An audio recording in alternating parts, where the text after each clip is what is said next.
इस क्वेश्चन में स्टार्टिंग से कर दो सर ये। हाँ, हमने ऑब्जेक्ट यहाँ माना है। मैं इसको स्टार्टिंग से ही बता देता हूँ पूरा ही केस कि भाई किस तरह से इमेजेस बनेंगी, कैसे आपको लोकेट करनी है।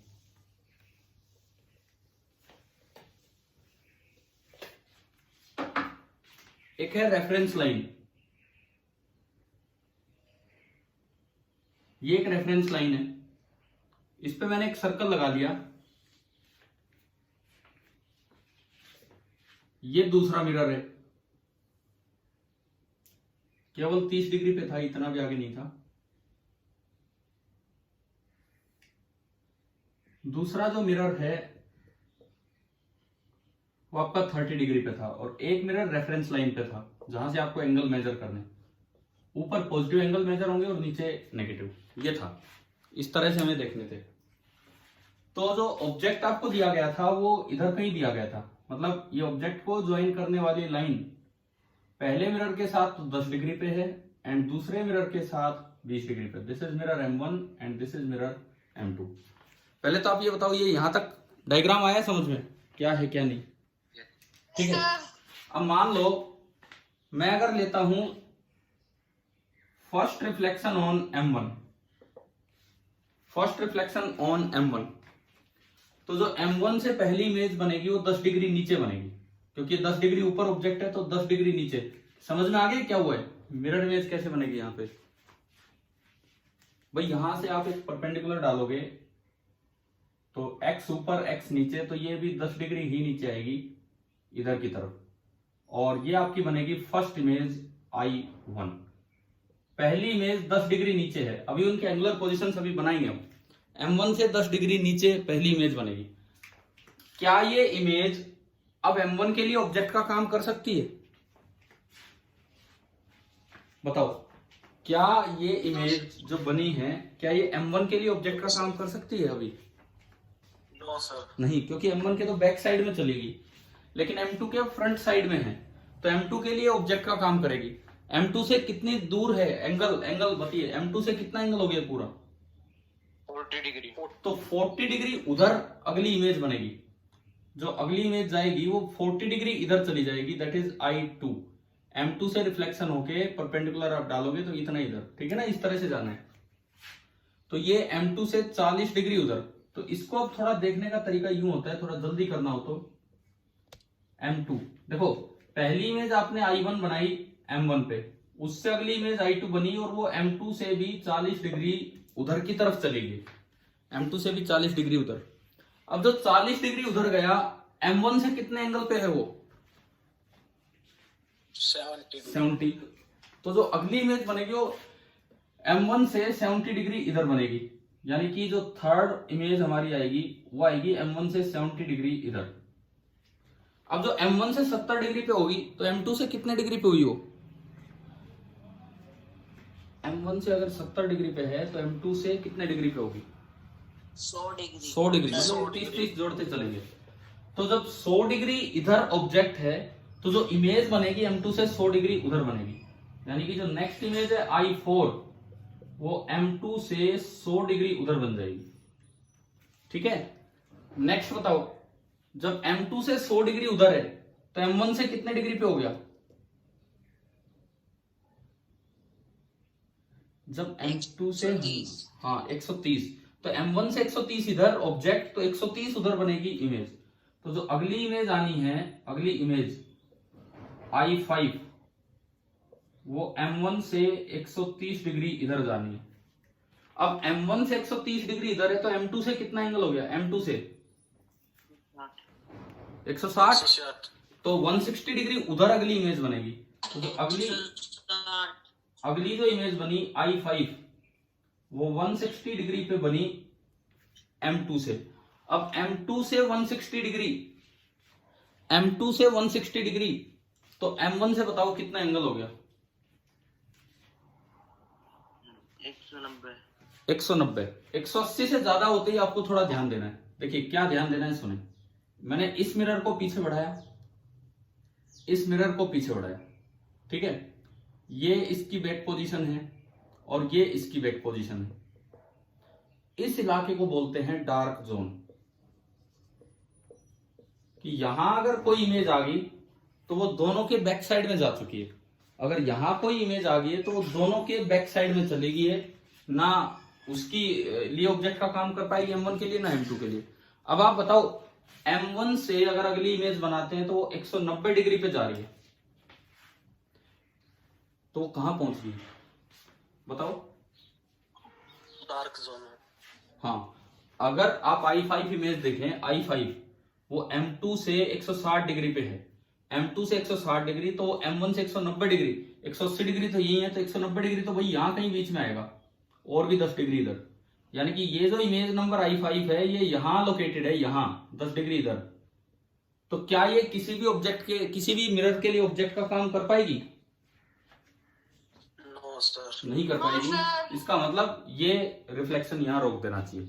ठीक है, कितनी इमेज हुई बताओ? अगर पहली रिफ्लेक्शन में M1 पे मानूं तो कितनी इमेज बनी टोटल? 1 2 3 4 5 और 6। कोई ऊपर है कोई नीचे है, इस तरह से। अब एक बार फिर से यही काम करते हैं। फर्स्ट रिफ्लेक्शन हम लेते हैं इस बार M2 पे। अगर मैं M2 से स्टार्ट करूं तो M2 से कितने डिग्री एंगल पे ऑब्जेक्ट है, असल ऑब्जेक्ट जो रखा हुआ है वो 20। तो जो पहली इमेज बनेगी M2 से उधर जाएगी 20 डिग्री पे। फर्स्ट इमेज जो बनेगी, अब मैं इसको I1 डैश बोल देता हूं, वो 20 डिग्री M2 से उधर गई। अब 20 डिग्री उधर गई तो M2 के तो बैक साइड में गई, लेकिन M1 से कितने डिग्री पे होगी?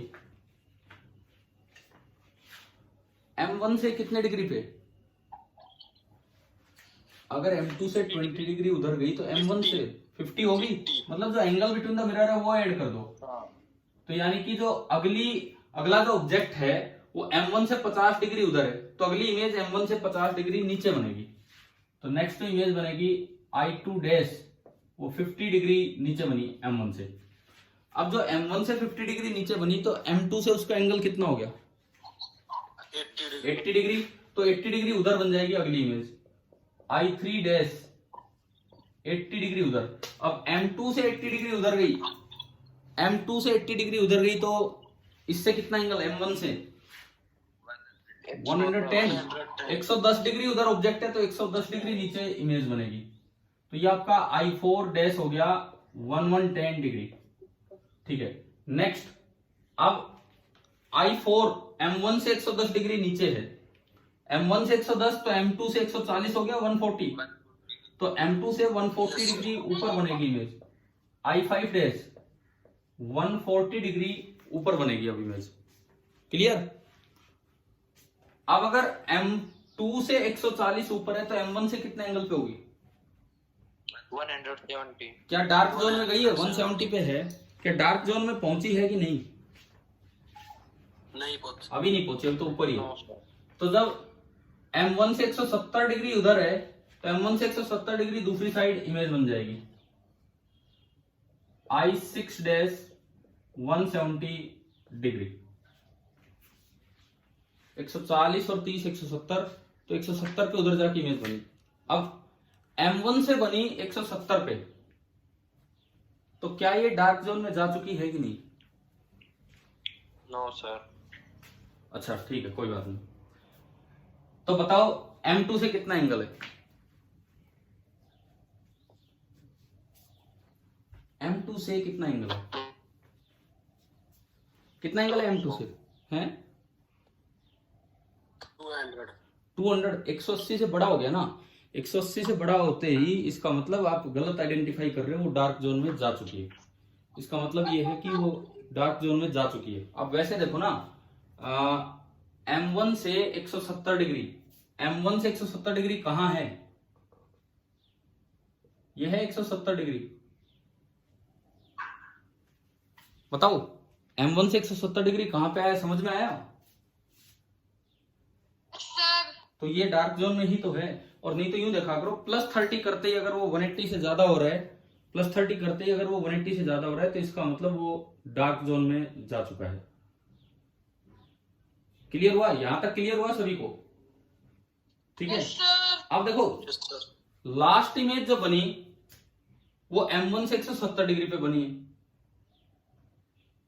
और पिछली बार जो लास्ट इमेज बनी थी I5, वो M2 से 160 डिग्री पे बनी थी। तो दोनों चीजें सेम जगह आ रही हैं, चाहे आप M2 से 160 डिग्री ले लो, चाहे M1 से 170 डिग्री। तो यहीं पे I6 डैश बनेगी, यहीं पे I6 डैश बनेगी, जहां पे I5।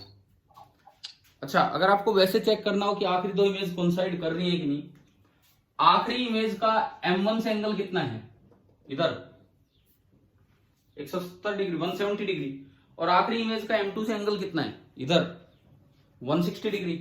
इन दोनों का सम करो, 170 प्लस 160, लास्ट में जहां जाके आप रुके, जिसके बाद 180 आना है, जहां जाके आप रुके उनका सम करो, plus angle between the mirrors, angle between the mirrors है 30 डिग्री। आप एक बार जोड़ के देखो क्या ये पूरा 360 डिग्री हो रहा है कि नहीं।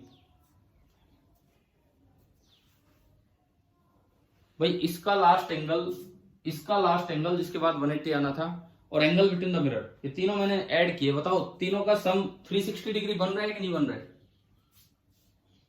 Yes sir. अगर ये सम, आखिरी एंगल्स का सम और एंगल बिटवीन द मिरर्स, ये तीनों का सम अगर 360 डिग्री आ जाए, तो इसका ये मतलब होता है कि आखिरी दो इमेज कोइंसाइड कर रही है।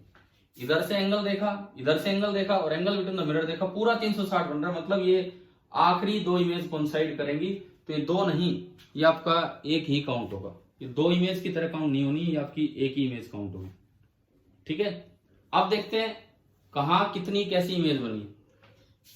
1 2 3 4 5 और 6 इमेजेस इधर से बनी।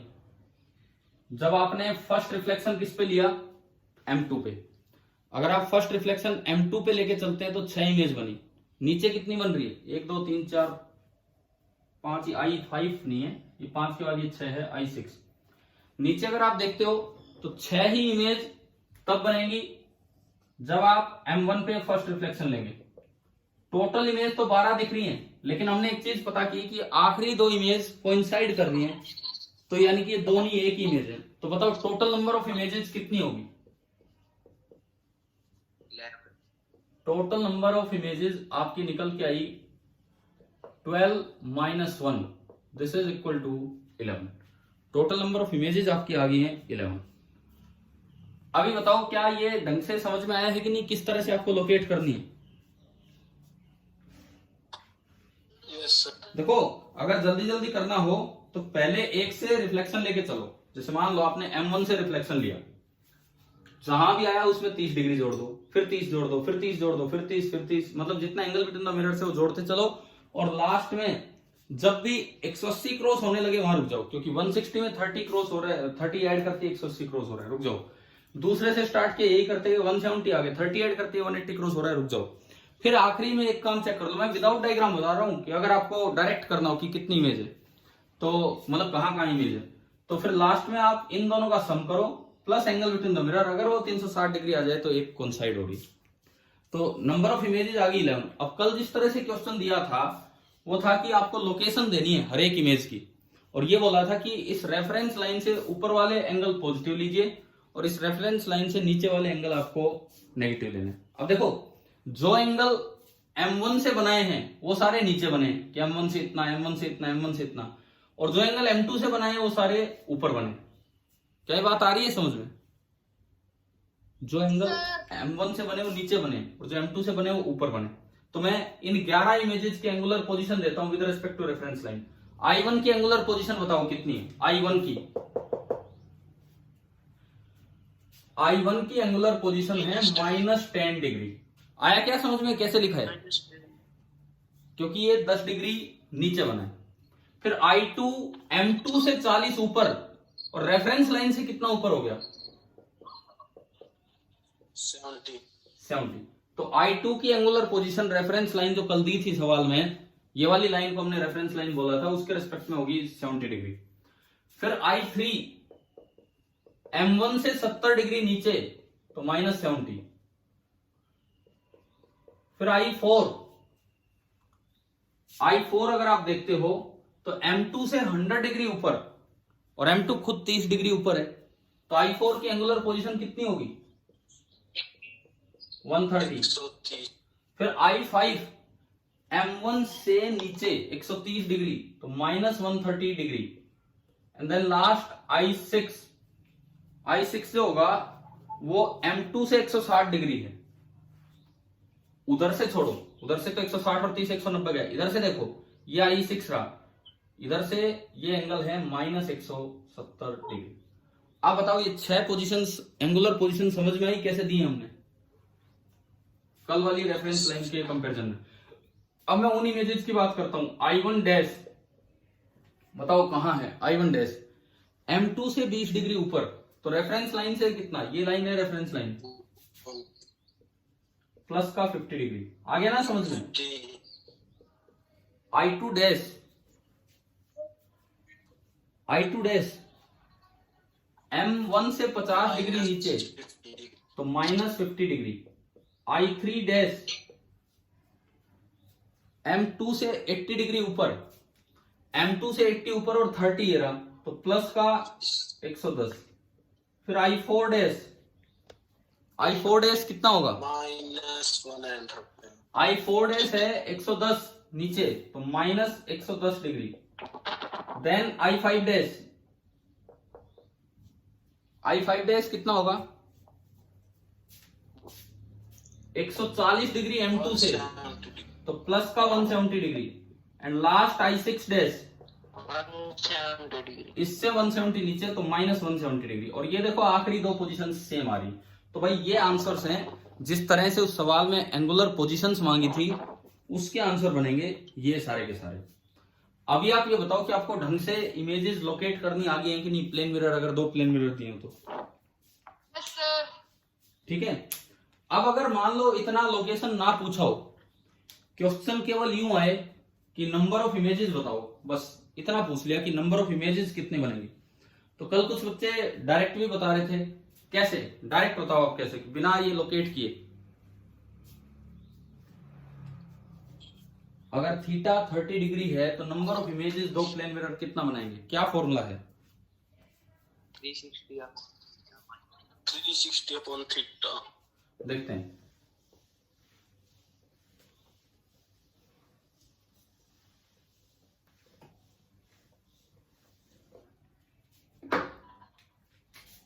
If theta is the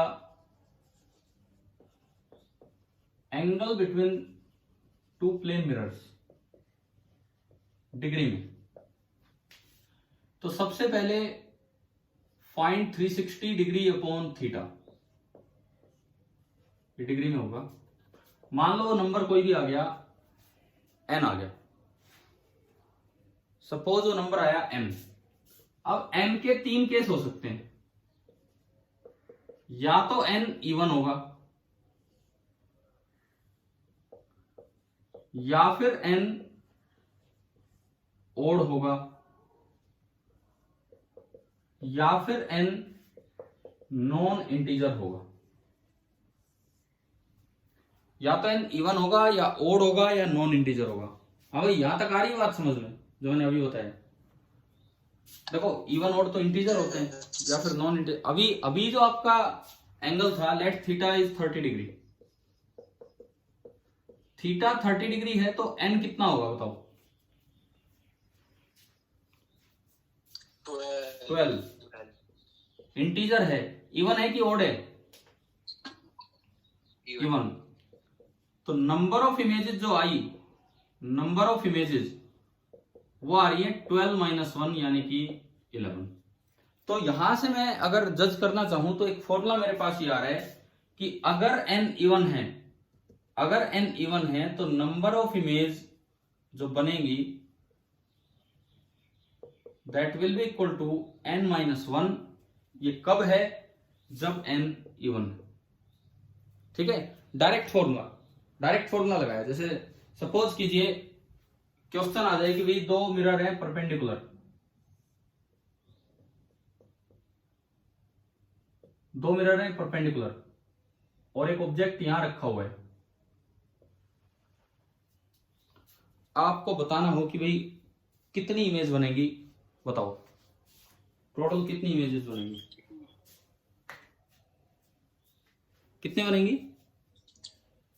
आपने 360/90 किया, 360/90 आया 4 एक इवन नंबर है, तो आपने बोल दिया भाई इमेज कितनी बनेगी, 3 बनेगी।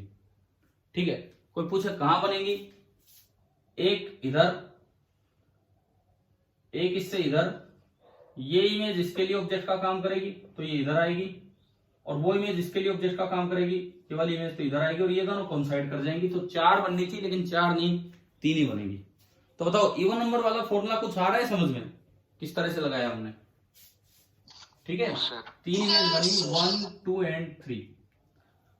अब आपको घर से एक काम करना है, अपने आप एंगल कुछ भी लेके देखेंगे। इस तरह का एंगल लो कि एन ओड आए, एक केस।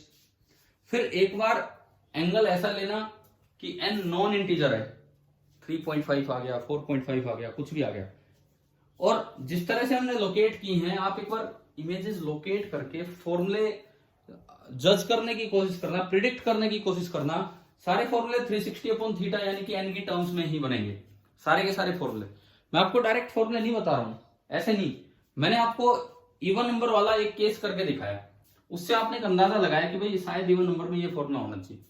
तो ऐसे ही आप कोई वैल्यू लो एंगल की ताकि एन ओड आए, एक बार ऐसे एंगल लो थीटा ताकि एन नॉन इंटीजर आए, और उसके बाद आपको ये काम पूरा करना है। करोगे कि नहीं ये काम, बताओ? Yes sir. ठीक है, ये मतलब कल तक ये सारा काम हो जाना चाहिए। और आप जो करते हैं, आप चाहे तो मुझे भेज सकते हैं, व्हाट्सएप कर सकते हैं मेरे नंबर पे, ताकि हम देख भी पाए कि आप क्या कर रहे हो क्या नहीं। अच्छा देखो आगे सुनो,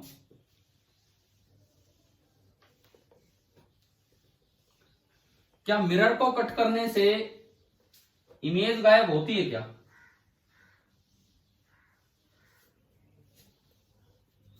क्या किसी मिरर को कट करते हैं तो उससे इमेज गायब हो जाती है क्या? पता हो, ये कटिंग वाला काम तो पिछली क्लास में सिखाया ही था। बताइए, मिरर को कट करने से जो ऑब्जेक्ट की इमेज बनी है, क्या वो गायब हो जाएगी अगर मिरर आपने आधा कट कर दिया है, कुछ भी इस तरह का? सर ऑब्जर्वर पे है। ऑब्जर्वर पे है। मान लो ऑब्जर्वर ऐसी जगह है कि कहीं से भी दिख जाए तो वो इमेज देख लेगा, ऐसी जगह है। मतलब ऑब्जर्वर तो चारों तरफ घूम के देख लेगा भाई, कहीं से भी दिख जाए। तो अब बताओ, क्या मिरर कट करने पे इमेज गायब होती है कि नहीं होती? No sir. एक बार मैं लास्ट टाइम पूछता हूँ, फिर मैं एक एग्जांपल लेके चलूंगा। ऑब्जर्वर चारों तरफ घूम के कहीं भी देख सकता है, एक मिरर से कोई इमेज बन रही थी। क्या ऐसा होता है या नहीं कि मिरर कट कर दिया कुछ पार्ट, आधा पार्ट, तो इमेज गायब ही होगी, ऑब्जर्वर को कहीं से भी नजर नहीं आई? हाँ सर। देखते हैं, सुनो। Yes sir. देखो एक मिनट, ये 90 डिग्री वाला केस है। सपोज एक ऑब्जेक्ट सिमेट्रिकली रखा हुआ है, इससे भी एक्स डिस्टेंस पे और इससे भी एक्स डिस्टेंस पे, और इस मिरर की टोटल लेंथ है 2x और इस मिरर की भी टोटल लेंथ है 2x। ये m1 है, ये m2 है। सबसे पहले तो अभी बताओ ये कितनी इमेज बनाएगा, ये दोनों मिलके कितनी इमेज बना रहे होंगे? अभी देखा था हमने 3। किसने दिया जवाब?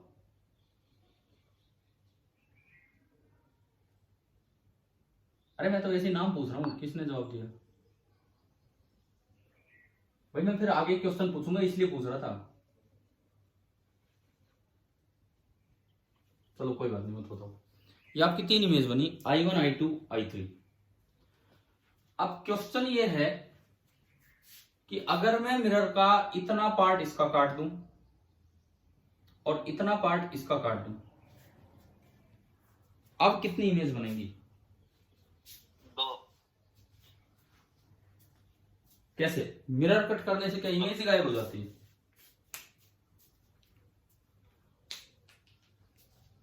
तीसरी वाली रिफ्लेक्ट नहीं होती। नहीं, जैसे अभी मैंने एक सवाल पूछा था थोड़ी देर पहले, तो जवाब यही दिया जा रहा था लगभग कि मिरर कट करने से इमेज कम नहीं होंगी, इमेज जितनी है वो तो बनेगी। ऐसा हो सकता है कि किसी ऑब्जर्वर को दिखे, किसी को ना। मैं कह रहा हूं ऑब्जर्वर हर तरफ घूम के देख लेगा। तो अब मेरा ये सवाल है कि अब कितनी इमेज बनेगी? एक बार आप सोचिए आराम से, फिर उसके बाद हम आगे बढ़ते हैं। देखो ये मिरर मान लो पूरा था, सपोज कीजिए मिरर पूरा था। पहले मैं एक बार I1 बनाता हूं, I1 इमेज। I1 इमेज कैसे बनी होगी, देखो ध्यान से देखना।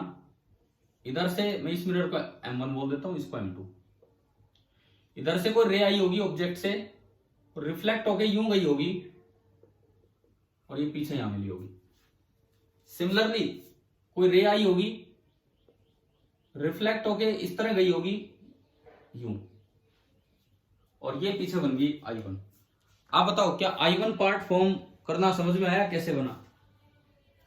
Yes sir. ठीक है, Yes, sir. I1 क्या है, मैं अगर यहां लिखूं I1 is the image of object by M1। I1 है image form by mirror M1। Similarly I2 क्या है आपका, I2 image of object by mirror M2। अब आप ये बताओ I3 क्या चीज है? I3 दो बार बन रही है और वो दोनों कोइंसाइड हो रही है।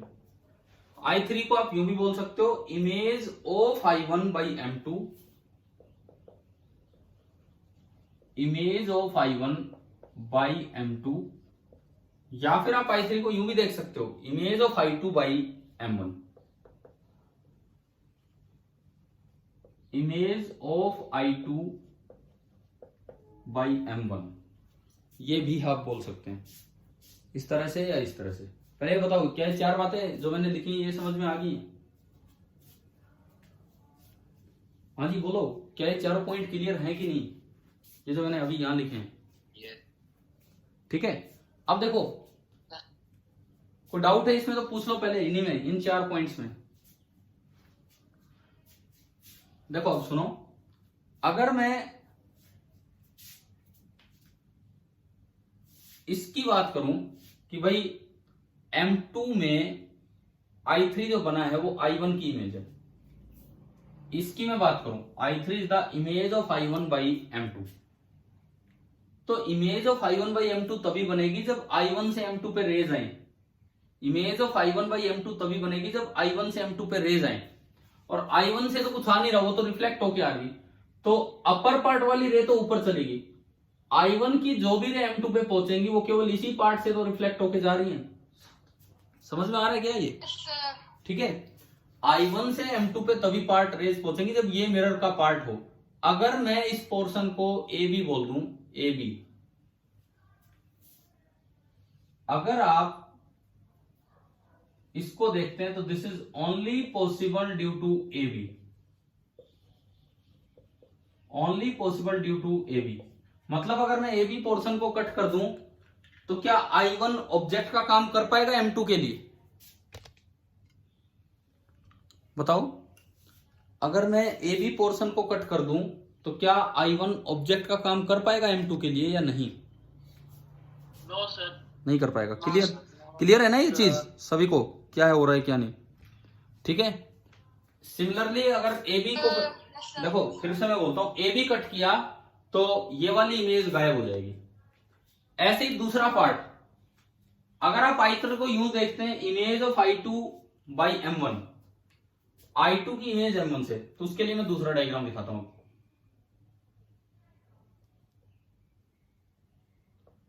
I2O की इमेज है, कैसे बनी होगी? एक रे इधर आई होगी, वो तो उधर ही चलेगी, पीछे बढ़ा इधर मिली। एक रे इधर आई होगी, ये इधर गई होगी, और यूं पीछे बढ़ाया तो ये इधर की तरफ।